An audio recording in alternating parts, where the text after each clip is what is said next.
Should you combine your finances with your spouse or your partner? It's a pretty common question, and there is really no one right way to manage your household's finances.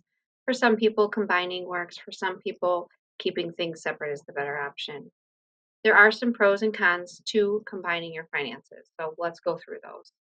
One of the main pros to having things combined is that it can make things easier just from a management standpoint, managing your cash flows, paying your bills, doing your budget. It's a little bit easier if everything is all combined into one fund.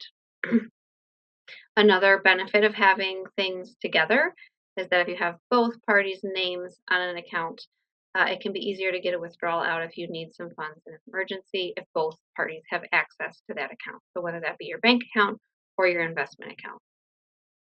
Now, some of the drawbacks to having things combined are obviously if you have things all together, you can lose some independence or privacy that you get if you keep things separate. That can be really important for some people.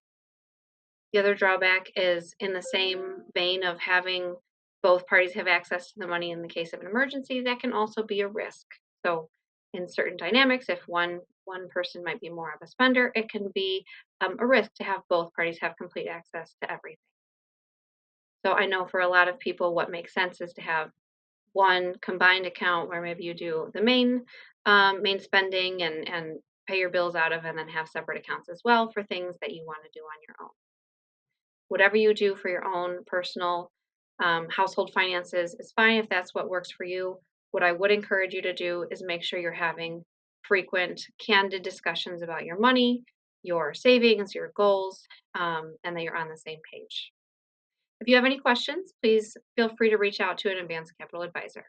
Have a great